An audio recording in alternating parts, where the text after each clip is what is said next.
So 9E, everybody, sample proportions. So I've said the first part of this unit that we've been looking at, chapter 8 and 9, focuses on continuous variables.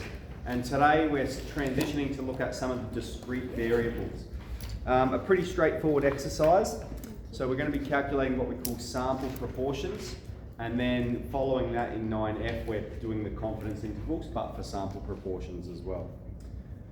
So it's going to be probably pretty useful if we just leap into the example, I think, and then explain each point as it pops up.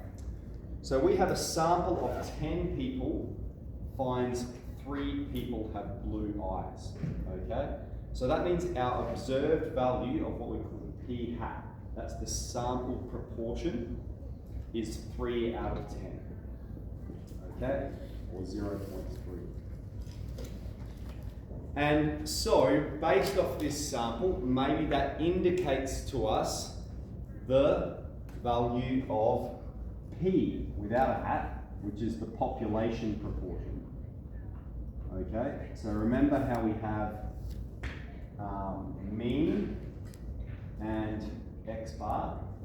X bar is the sample mean, mu is the population mean. Similarly, we have P hat, which is the sample proportion, and we have P, which is the population proportion. Okay, so one referring to the small group, one referring to everyone that's part of that group. Okay, state the observed value of P hat, that's part A done. Part B, find the mean and standard deviation of P hat. Okay, so have a look at the top box there. Given a population proportion P and sample size N, the sample proportion P hat has mean P and standard deviation square root of P times 1 take P on N. Now, when we don't have the value of P, we use P hat to approximate P.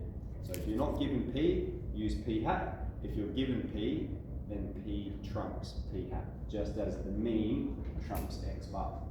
All right, so our mean is going to be 0.3.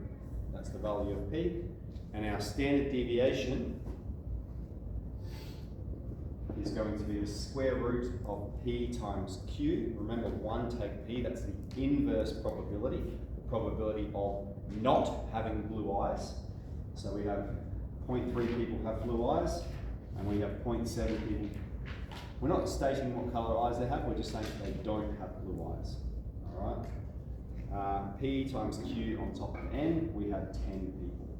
So that's our standard deviation. And we can evaluate that to 3 significant figures. So,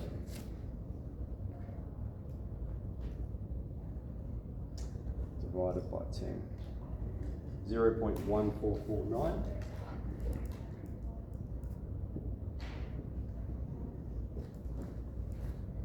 Okay, is P hat normally distributed? So now I'll take you to the bottom 2 boxes. Oh, well, from the middle down. For sufficiently large N, we can apply the central limit theorem, right? That means as sample size increases, normality of a distribution increases. Now this one's a fair bit easier. We're not just saying N being larger than 30. We're saying for sufficiently large N, it's approximately normal. The closeness of the approximation depends only on the not only on the sample size N, but also on the value of P. So as a general rule, it must satisfy N times P being greater than 5 and N times Q being greater than 5. That's the criteria that it needs to satisfy, where Q, as I've stated already, Q is equal to the inverse of P, all right, the opposite of P. So let's check to see if we satisfy that rule. We have firstly 10 times 0.3 is 3. 3 is not larger than 5. All right, so already upon our first investigation, we can verify it. We have not satisfied N times P being greater than 5. Therefore, the central limit cannot apply. Not normal. Not normally distributed.